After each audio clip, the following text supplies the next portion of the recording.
Namaste and welcome to the channel Zealreads. Today we are going to review a book, Notes from the Underground by Fyodor Dostoevsky.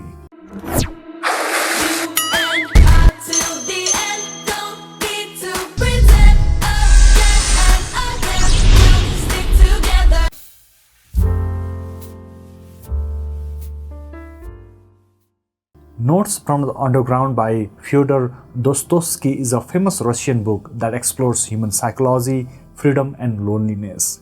Written in 1864, it is often called the first existentialist novel.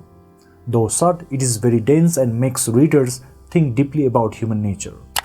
The narrator, known as the underground man, is full of contradictions and self-hatred, which forces us to look at the darker sides of ourselves.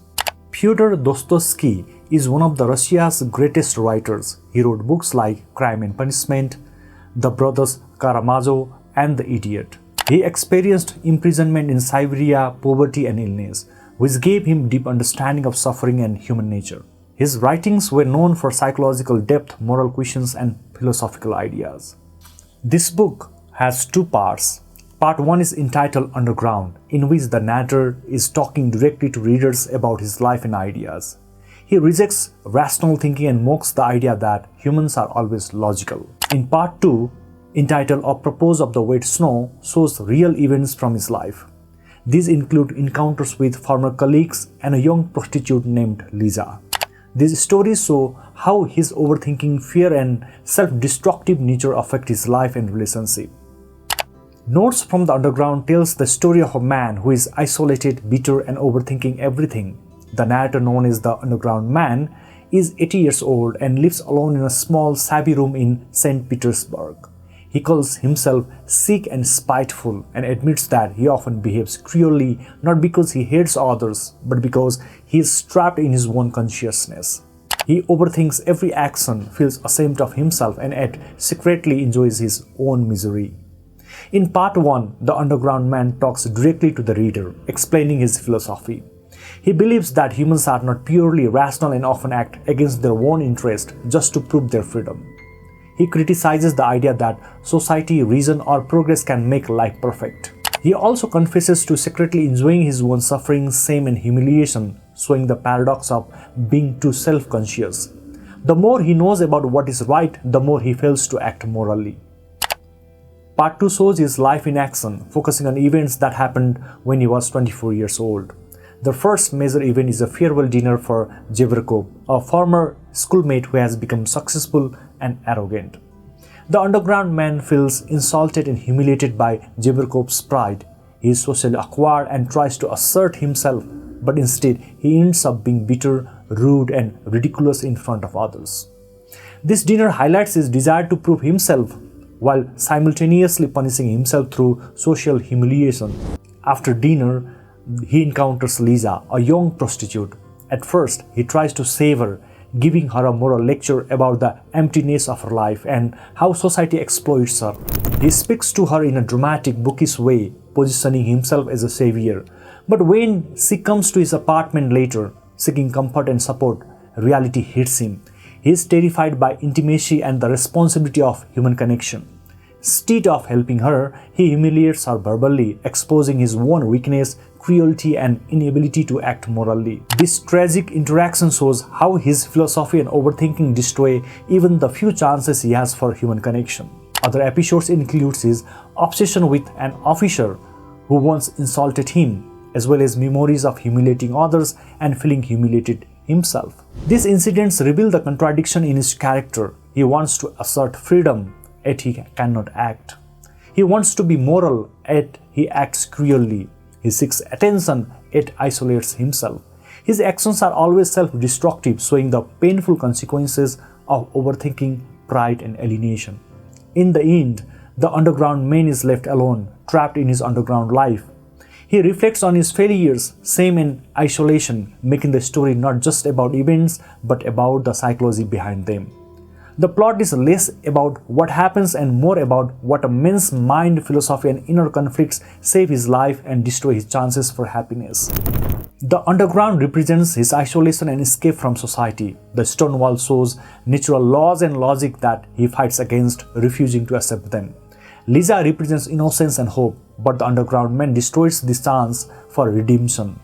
Other symbols like the Crystal Palace show perfect rational societies that he rejects, preferring freedom and suffering over a controlled perfect life.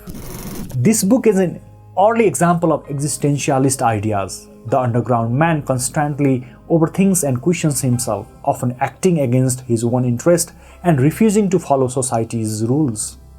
His behavior highlights the tension between freedom and responsibility, showing how people sometimes choose to act irrationally just to prove they are free. The novella raises important questions about morality, human choice, and free will, exploring why people make decisions that go against their own well-being. It also demonstrates the dangers of excessive self-awareness. The underground man is painfully conscious of his own flaws, his failures, and the absurdity of life, which keeps him trapped in fear, indecision, and isolation. Dostoevsky shows that being too aware of oneself can be both empowering and paralyzing. It allows reflection and insight, but can also prevent meaningful action. The book anticipates themes later explored by existentialist writers like Jean-Paul Sartre in Nausea and Albert Camus in The Stranger, including human alienation, the absurdity of existence, and the moral challenges of living consciously. What makes Dostoevsky unique is how he combines psychological depth with philosophical reflection, making the reader feel the tension between reason, emotion, and freedom in a very human way. One of the strongest aspects of Notes from the Underground is its psychological depth. Dostoevsky creates the underground man as a complex and unforgettable character whose honesty about his flaws and contradiction is both fascinating and disturbing. The novel makes readers reflect on their own thoughts, choices, and behaviors. Its exploration of freedom, morality, and human nature is timeless and thought-provoking. The shift from philosophical ideas in Part 1 to real-life experiences in Part 2 is handled skillfully, showing how theory and reality often clash. The book can be challenging to read, especially Part 1, which is dense with philosophical monologues and the narrator's circular thinking. The underground man's cruelty, particularly towards Liza, can be upsetting and makes him hard to like. Some readers may also find the lack of clear resolution or happy ending frustrating. However, these elements are intentional and part of what gives the novel its power. It is designed to challenge and provoke rather than to comfort. This book is best for readers interested in psychology, philosophy, and literature. Students and those curious readers about existential ideas will gain a lot from it. Casual readers may find it difficult, but reading slowly and thinking about the ideas can make it very rewarding. This book, Notes from the Underground, is a brilliant exploration of human freedom, irrationality, and loneliness.